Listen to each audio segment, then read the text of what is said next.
बक्सर जिले से जया लक्ष्मी कृपया प्रारंभ करें एवं तैयार रहेंगे शुभांग कुमार जो भोजपुर जिले से हैं।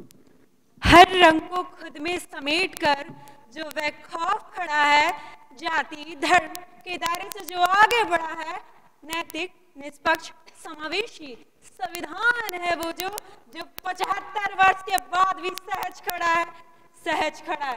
परम सम्मानीय निर्णायक मंडल के सदस्यों, सभा में उपस्थित सभी गणमान्य व्यक्ति, आप सभी को मेरा सादर नमस्कार। मैं जया लक्ष्मी बक्सर विश्वामित्र की धरती से आप सभी का प्रतिनिधित्व करते हुए अपने विषय भारतीय संविधान के 75 वर्ष अधिकार, कर्तव्य और प्रगति की यात्रा पर कुछ विचार साझा करना चाहूंगी।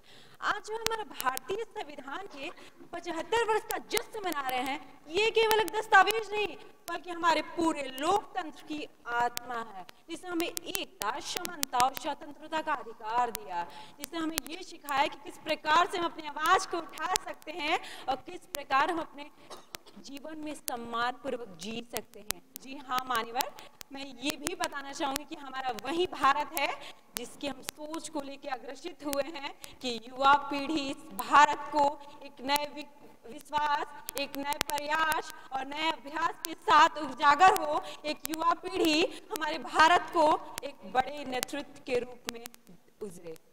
जी हाँ मान्यवर, मैं ये भी बताना चाहूंगी कि हमारा यही भारत है जैसे महान पुरुषों ने इस संविधान का निर्माण करके हमारे भारत को एक विकसित और एक विकसित से भी मैं अधिक शब्द बोलूं तो वो कम पड़ जाएंगे, जिसे आगे बढ़ाया। और हाँ, अभी के समय में जब मान्यवर हमारे आदरणीय श्री प्रधानमंत्री जी कहा करते हैं कि युवाओं का पीढ़ी सबसे बहुत जरूरी है, उसको आगे बढ़कर हिस्सा लेना जो कि अपने देश का नेतृत्व करे। और मान्यवर हमारे अधिकारों के साथ साथ कुछ कर्तव्य में है जिन्हें मैं बताना चाहूंगी। हमारे 22वें संशोधन में 11 कर्तव्य जो संविधान का पालन करना, पर्यावरण की रक्षा करना और सबसे बड़ी चीज है वैज्ञानिक की सोच को प्रोत्साहित करना।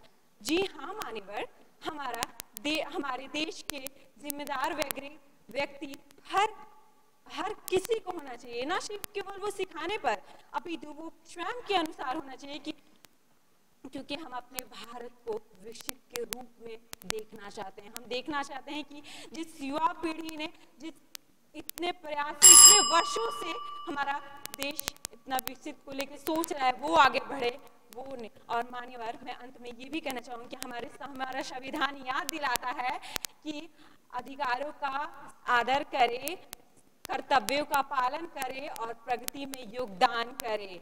और आइए हम सभी मिलकर अपने संविधान